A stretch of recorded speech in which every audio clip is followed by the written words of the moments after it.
Barbosa.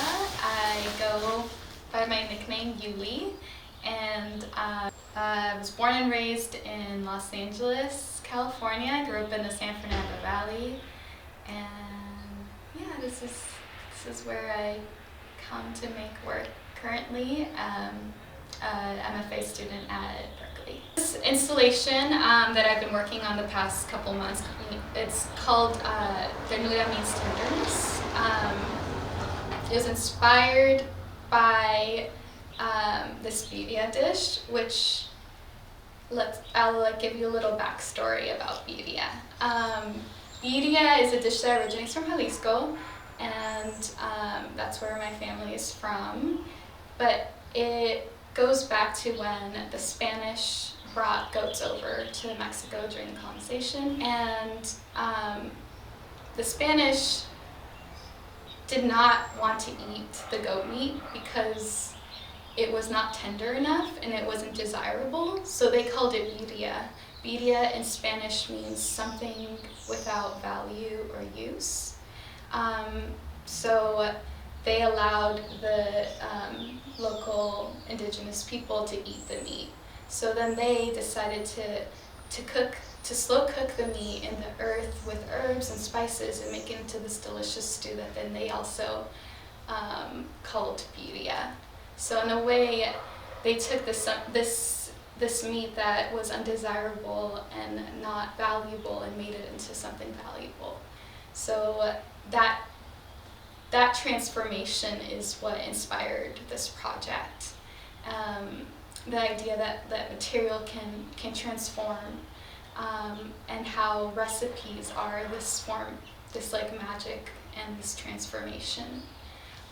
So in watching my grandmother, I made this installation, the videos, the sculptures, and then to culminate the piece, I made a performance, a marination performance, where I embodied my grandmother's gestures, where I, from memory,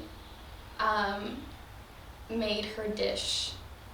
And in that passing down of the recipe, I forgot some things, and there were some accidents, but that was then what was like made me remember what I forgot, which I think was the really beautiful part. So yes, I in the performance, I wanted to both embody my grandmother and the goat. So there was this merging that happened between the material and the gestures. The basic inspiration is my grandmother's home in the San Fernando Valley. Me and my sister have been going there for some time, just taking it in and pulling inspiration from the way she caretakes and makes her recipes. So specifically, this work is about one recipe called birria that originates from Jalisco, which is where my family migrated from. What is your relationship with the grandmother like? Well, it's really tender and sweet and full of stories. I think that's kind of where this project came from. I am started working in photography many years ago, and I have always been drawn to her home and had been taking photos for a really long time. And from that kind of series of photographs, this project originated. Specifically, like kind of just zoning in on her recipe of birria. Yeah. I think the key motivation was at watching her was her attentiveness and her care and her gestures. So how she moved, she has this goat farm in the middle of suburbia in this little place called Presidio Ranch. And every morning she wakes up and tends to all of these goats. She milks them, feeds them, and just brings the community around her together. So in the morning when she is milking the goats, people from around the neighborhood come and drink milk in the morning before they head to work. And I think watching that growing up, there was a sense of like magic to it, that like every morning people came together and laughed and drank goat's milk with coffee and chocolate and alcohol. Just to like get through the day. So this place always began the beginning of a work day, and for her it was her work. It was, this is how she woke up every morning, and I think that was really what drew me to keep coming to her home and like just watching her care and her gestures and what that looked like. And then this project became like, with my sister we went and documented through video this care, and also me and my sister wanted to learn for the first time how to make the birria dish.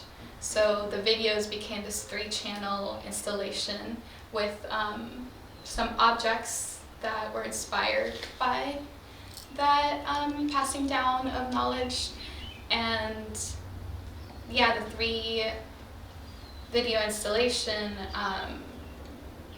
became like these portals into time and space, kind of like these moments of passing down this recipe that should be remembered. The goat skin, it actually was the goat that was butchered in the video.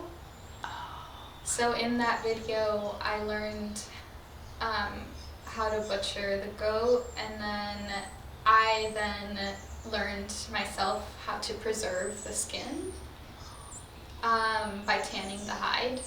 So I watched a bunch of YouTube tutorials on how to preserve the skin, and then I made this structure and the sculpture. So I think watching the goat be slaughtered for the first, that was the first time I'd ever seen that. My first instinct was to preserve it, or to remember it. So I learned how to tan the hide. Well, what I found interesting was when they make the birria, they throw the skin away. So then I was thinking about, that process of throwing things away and of deeming it not usable, undesirable.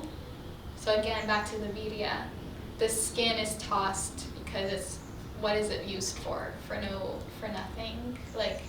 They don't need it. So the same way the guts and the stomach are eaten in menudo, my instinct was to make use of the discarded part, of the undesirable thing, to again transform that material. I did a performance piece with this goat skin before I preserved it, where I wore the skin. Here's a little fragment of it.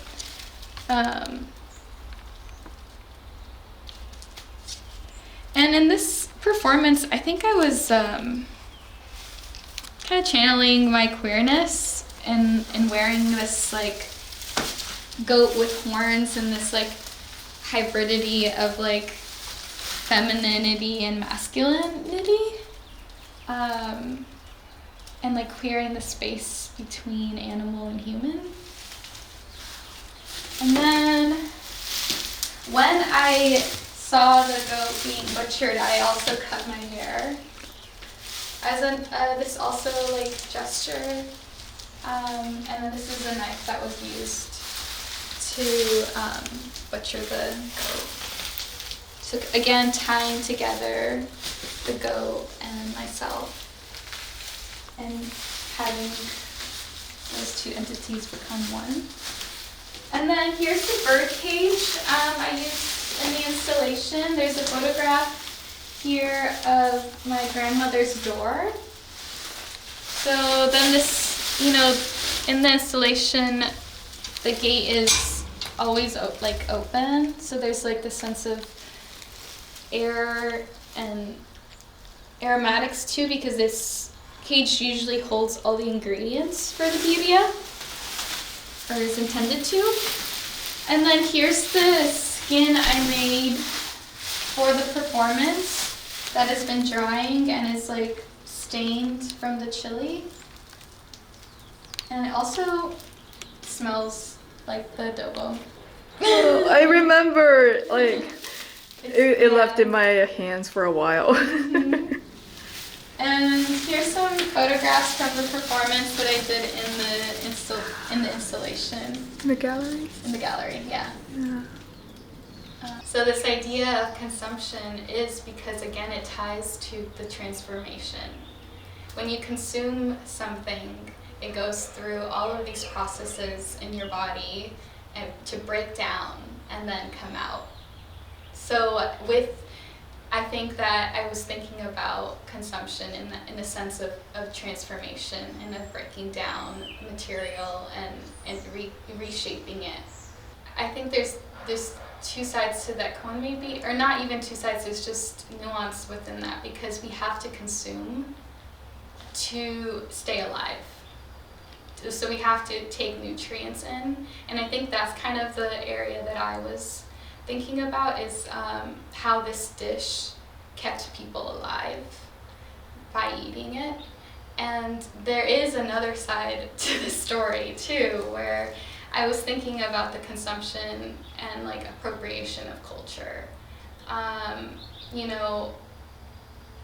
One thing was being inspired by my grandmother's home, but another thing was I actually, when I moved up here, I was walking down the street and on Solano, and there was this this like bougie taco place, and they had jackfruit birria tacos.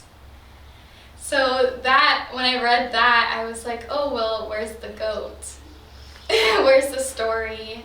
Where's the, there's this appropriation and this like constant iteration, retransformation, and like erasure that is happening with some dishes that I also wanted, that I was thinking about when making this piece.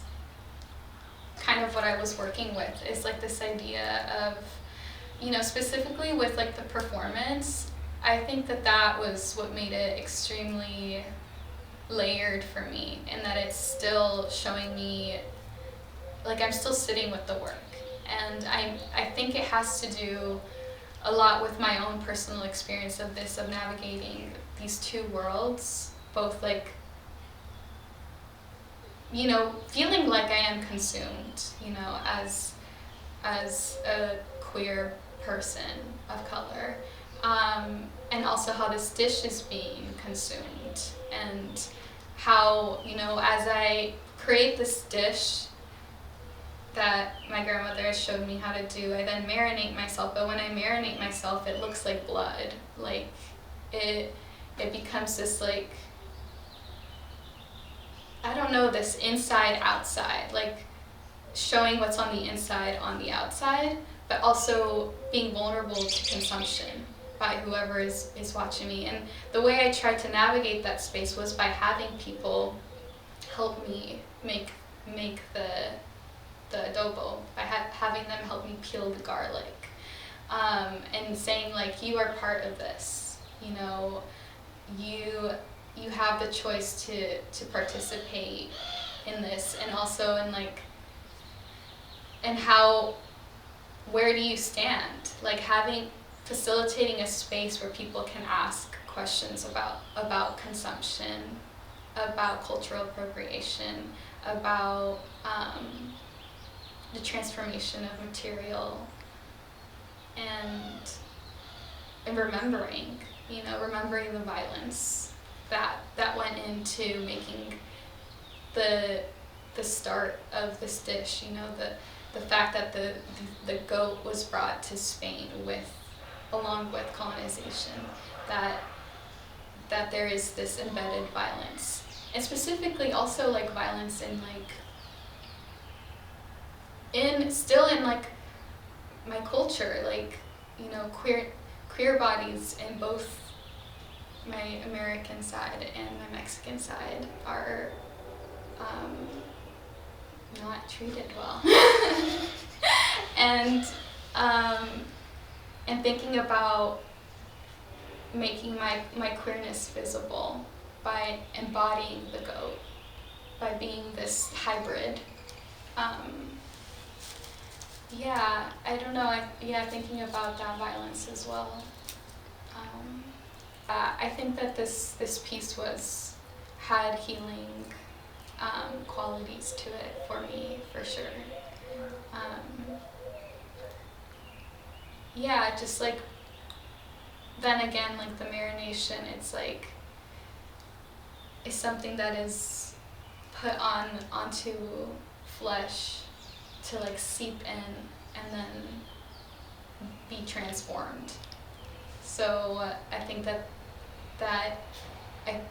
once I marinated myself and then saw, like, as I tried to, you know, once I had to wash it off, I saw that my body was stained. So I was in a way transformed, and it was stained for a little bit. But it was I don't know. I guess I'm still thinking about it. Still thinking about what that meant. In the first performance, I didn't wash myself. I just left the space. And then in the second performance, I decided to wash myself. Again, repeating the gestures for me, that was, I wanted to show, because what I learned in the first performance was that my body was stained. And I felt like that was an important part of the piece. So in the second iteration, I washed myself. And this became like this meditative kind of healing, a healing act, like as you were saying, by washing the skin, and then that was also repeating of a gesture that I had learned in when you butcher the goat. You wash the stomach and the intestines, and that then is used for, those are the discarded parts that are then used for menudo. So it's always about like these parts that are left behind, and these parts that are of no use that are then used to its full potential. How did you schedule the length of that piece? I didn't. I kind of just wanted to have it be as long as it would be to make the adobo. It was dependent on how long it took for me how fast like people were able to help me. Because, you know, with the garlic, however long that took to peel, and then with the chilies, you know, it's like insinuated that people can come and help peel, de-seed the chilies. But it just depends on the audience. Like the first time I did it, my mom came and helped me with the chilies, and she also helped me with the garlic. And so I think maybe that piece was a little bit shorter, maybe not. I have no idea how long it was. maybe like an hour. There are definitely differences.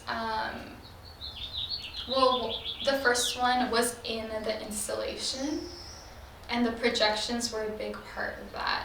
There was projections that were on my body, that were constantly moving, and there was a conversation between my gestures and the gestures of my grandmother in the videos. And I think it was also important that my mom and my sisters were there and that they helped, because then it became about this generational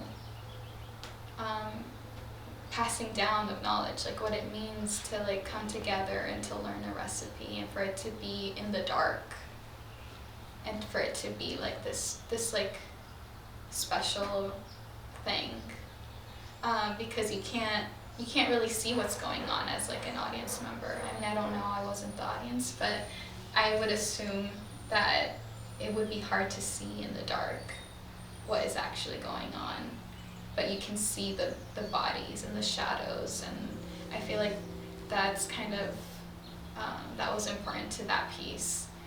And then the second piece, it was for the workshop, and that had one screen, so it was missing 2 screens. And that one was showing, I think it was the second video where I was learning how to butcher the goat from my uncle. And I remember in that one there was a moment where I fell out of the cage. So yeah, there was these accidents where I think I had mentioned at the end of the performance that everything felt like it was just slightly off.